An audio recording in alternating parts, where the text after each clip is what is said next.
ನಗರದಲ್ಲಿ 8 ಜನ ಸಾವನ್ನಪ್ಪಿದ್ದಾರೆ ಸರ್. ಎಲ್ಲೋ ಒಂದು ಕಡೆ ಅಕ್ರಮ ಗಣಿಗಾರಿಕೆಯಿಂದ ಈ ರೀತಿ ಘಟನೆಗಳಾಗ್ತಾ ಇದೆ ಸರ್. ಸರ್ಕಾರಕ್ಕೆ ಏನಾದರೂ ನಾನು ಈಗಾಗಲೇ ಸರ್ಕಾರದ ಗಮನ ಸೆಳೆತಕ್ಕಂಥ ಕೆಲಸ ಮಾಡಿದ್ದೇನೆ.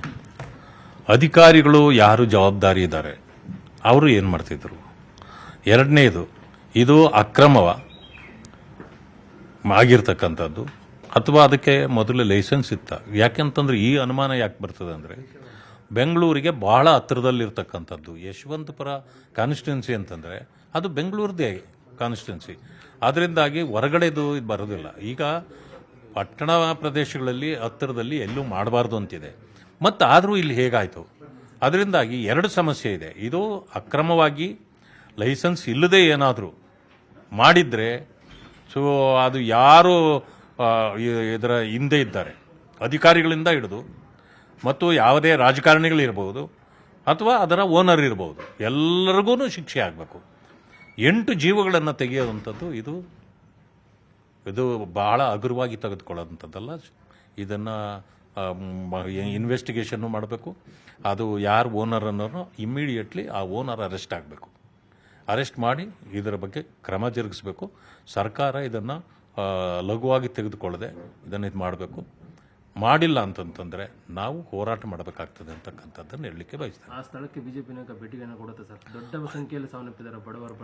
ಹೌದು, ಅದನ್ನೇ ನೋಡ್ತೇನೆ. ಈಗ ನಾನು ನಮ್ಮ ಅಶೋಕ್ ಅವ್ರ ಜೊತೆಯಲ್ಲಿ ಮಾತಾಡಿ ಸಮಯ ಸಿಕ್ಕರೆ ಈಗಲೇ ನಾವು ಇದು ಹೋಗಲೇಬೇಕು. ಯಾಕೆಂತಂದ್ರೆ ಇದು ಸಣ್ಣ ವಿಷಯ ಅಲ್ಲ. ಇದು 8 ಜನರು ಜೀವ ಹೋಗಿದೆ ಅಂತಂದರೆ ಸರ್ಕಾರ ಇದನ್ನು ಬಹಳ ಗಂಭೀರವಾಗಿ ಪರಿಗಣಿಸಬೇಕು ಅಂತೇಳಿ ನಾನು ಮಾನ್ಯ ಮುಖ್ಯಮಂತ್ರಿಗಳಲ್ಲಿ ಮತ್ತು ಉಪಮುಖ್ಯಮಂತ್ರಿಗಳಲ್ಲಿ ನಾನು ಆಗ್ರಹ ಪಡಿಸ್ತೇನೆ. ಸ್ಥಳೀಯ ಶಾಸಕರು ಗಮನಕ್ಕೆ ತಂದಿದ್ರು ಅಂತ ಸರ್.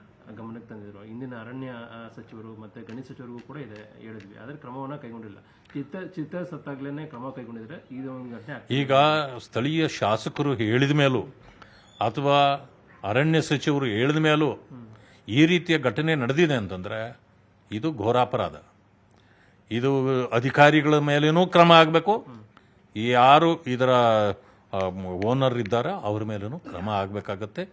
ಆ ಜೀವಗಳನ್ನು ನಾವು ಲಘುವಾಗಿ ಪರಿಗಣಿಸಬಾರ್ದು. ಅವರಿಗೆ ಒಂದೊಂದು ಜೀವಕ್ಕೂ 50 ಲಕ್ಷ ರೂಪಾಯಿಗಳನ್ನು ಇದು ಕಟ್ಟಿಕೊಡಬೇಕು, ಸರ್ಕಾರ ಕೊಡಬೇಕು. ಈ ಗ್ಯಾರಂಟೇಷನಲ್ಲಿ ಈಗ ಜಾತಿ ಪ್ರಮಾಣ ಪತ್ರ ಕೇಳ್ತಿದ್ದಾರೆ ಅಂತ ಸರ್. ಗೃಹ ಜೊತೆಗೆ ಈಗ ಎಲ್ಲೊಂದು ಕಡೆ ಜಾತಿ ಪ್ರಮಾಣ ಪತ್ರ ಕೇಳಿ ಪರಿಷ್ಕರಣೆ ಮಾಡ್ತಿದ್ದಾರೆ ಅಂತ ಸರ್. ನಾನು ಮೊದಲಿಂದ ಹೇಳ್ತಾ ಬರ್ತಿದ್ದೇನೆ, ದಿಕ್ಕು ದೆಸೆ ಇಲ್ಲದ ಕಾಂಗ್ರೆಸ್ ಬರೀ ವೋಟ್ ಬ್ಯಾಂಕ್ಗಾಗಿ ಇಷ್ಟ ಬಂದಂತೆ ಮನಬಂದಂತೆ ತೀರ್ಮಾನಗಳನ್ನು ತೆಗೆದುಕೊಂಡು ಗ್ಯಾರಂಟಿಗಳನ್ನು ಕೊಡ್ತೇವೆ, ನನಗೋ ಫ್ರೀ ನಿನಗೋ ಫ್ರೀ ಅಂತ ಬೊಗಳೆ ಹೊಡೆದು ಈಗ ಸಿಕ್ಕಿ ಬಿದ್ದಿದ್ದಾರೆ. ಈಗ ನೀವು ಕ್ಯಾಸ್ಟ್ ಸರ್ಟಿಫಿಕೇಟು, ನಿಮಗೆ ಜಾತಿ ಯಾಕೆ ಬೇಕು ಇವಾಗ? ಆಮೇಲೆ ಜಾತಿ ಯಾಕೆ ಬೇಕು ನಿಮ್ಮ ಇದಕ್ಕೆ? ಗ್ಯಾರಂಟಿಗಳಿಗೆ ಜಾತಿ ಮೇಲೆ ಕೊಡ್ತಾ ಇದ್ದೀರಾ ಅಂದರೆ ಜಾತಿವಾದವನ್ನು ಸರ್ಕಾರವೇ ಬಿತ್ತುತ್ತಾ ಇದೆ ಅಂತ ಆಯ್ತಲ್ಲ. ಗ್ಯಾರಂಟಿಗಳು ಎಲ್ರಿಗೂ ಫ್ರೀ ಆದಮೇಲೆ ಜಾತಿಯನ್ನೇ ಕೇಳಬಾರ್ದು ಅವರು. ಇದು ದೊಡ್ಡ ತಪ್ಪು. ಇದನ್ನು ಯಾರೂ ಸಹಿಸ್ಕೊಳ್ಳೋದಿಲ್ಲ. ಯಾರೂ ಜಾತಿ ಸರ್ಟಿಫಿಕೇಟ್ ಕೊಡಬಾರ್ದು. ಈ ಕಟ್ಟಳೆಗಳನ್ನು ಈಗಲ್ಲ ಹಾಕೋದು. ಬಿಗಿನಿಂಗಲ್ಲಿ ಏನು ಮಾಡ್ತಿತ್ತು ಸರ್ಕಾರ? ನಿದ್ದೆ ಮಾಡ್ತಿತ್ತ? ನಿಮಗೆ ವೋಟ್ ಬ್ಯಾಂಕ್ ಮಾತ್ರ ಮುಖ್ಯ ಆಗಿತ್ತು. ಈಗ ಅವರನ್ನು ಬಲಿ ಪಡೆಯೋ ಕೆಲಸ ಮಾಡ್ತಾ ಇದ್ದಾರೆ. ಇದನ್ನು ಒಪ್ಪೋದಿಲ್ಲ. ನಿರ್ಭೀತ, ನಿಷ್ಪಕ್ಷಪಾತ, ವಿಶ್ವಾಸಾರ್ಹ ಸುದ್ದಿಗಳಿಗೆ ಮತ್ತೊಂದು ಹೆಸರಾಗಿರುವ ನ್ಯೂಸ್ 18 ಕನ್ನಡ ಈಗ ಆಪ್ನಲ್ಲೂ ಲಭ್ಯವಿದೆ. ದಯವಿಟ್ಟು ಇಲ್ಲಿರುವ QR ಕೋಡ್ ಸ್ಕ್ಯಾನ್ ಮಾಡಿಕೊಂಡು ಆಪ್ ಡೌನ್ಲೋಡ್ ಮಾಡೋದಕ್ಕೆ ಮರಿಬೇಡಿ. ನಿಮ್ಮ ಬೆಂಬಲ ಹೀಗೆ ಸದಾ ನಮ್ಮೊಂದಿಗಿರಲಿ. ಧನ್ಯವಾದ.